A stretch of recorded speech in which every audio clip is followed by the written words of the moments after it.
சிவாம் Siva subscribers அனைவருக்கும் நெஞ்சார்ந்த வணக்கங்கள். இப்போ பார்த்தீங்கன்னா இது கருப்பு கவுனி வயல் ஃபுல்லாக விளைஞ்சு ஃபுல்லாக சாஞ்சிருச்சு. ஃபுல் பெட்டு மாதிரி இருக்குது. இப்போ இதில் வந்து நம்ம வந்து பயிர் அடிக்கிறோம். இன்னையோட பார்த்தீங்கன்னா இது வந்து 140 டேஸ் ஆகுது.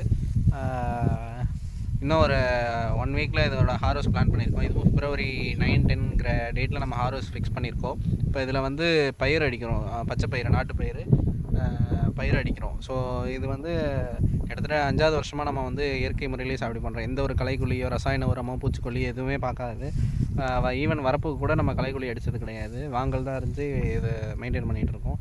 இப்போ பார்த்திங்கன்னா இதை சுற்றி ஆற்று தண்ணி டேரெக்டாக பாயும். வாய்க்கால்லேருந்து பாராமல் ஆற்று தண்ணி டேரெக்டாக நமக்கு இங்கே இந்த வயலுக்கு பாயும். ஸோ மற்ற வயலோட தண்ணி வந்து நமக்கு இதில் வரத்துக்கான வாய்ப்பே கிடையாது.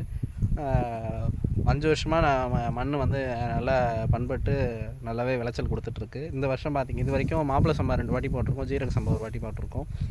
அப்புறம் இது கருப்பு கவுனி வந்து இந்த டைம் பண்ணியிருக்கோம்.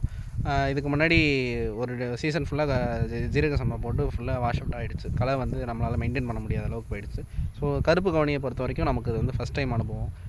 இப்போ பார்த்திங்கன்னா மாப்பிளை சம்பாலாம் ஏக்கருக்கு 16 மூட்டை ஒரு வாட்டி வந்தது. அடுத்த 18 மூட்டை வந்தது. ஜீரக சம்பா 15, 14 மூட்டை தான் வந்தது. ஸோ இந்த வாட்டி இது வந்து என்னோடய கணிப்புக்கு ஒரு 15 மூட்டை வரும்னு நம்ம எதிர்பார்க்குறோம். ஃபுல்லாக படுத்துருச்சு. ஃபுல்லான நெல்லாக தான் தெரியுது. எந்த நெல்லுமே வந்து கீழே தண்ணிக்கு போகல. அதாவது ஒரு 4.5லேருந்து 5 அடி வளர்ந்துச்சு. தண்ணிக்கு போகல எதுவுமே. ஒன்று மேலே ஒன்று அதுமாரி தான் கிடக்கு. நெல் நல்லா திரட்சியாக இருக்குது. அது ஒன்றும் பிரச்சனை இல்லை. ஹார்வெஸ்ட் பண்ணும்போது கரெக்டாக எவ்வளோ ஈல்டு வருது, இதுக்கு நம்ம என்ன சாகுபடி செலவுக்காக என்னென்ன பண்ணியிருக்கோங்கிறத நம்ம முன்னாடியே சொல்லியிருந்தோம். ஸோ இந்த ஒரு வயல் 1 ஏக்கர் நம்ம கருப்பு கவுனி போட்டிருக்கோம். எவ்வளோ ஈல்டு வருது, நம்ம என்னென்ன மாதிரி பண்ணோங்கிறதெல்லாம் நான் உங்களுக்கு வந்து ஹார்வெஸ்ட் அன்றைக்கி நான் உங்களுக்கு சொல்கிறேன். அனைவருக்கும் நன்றி.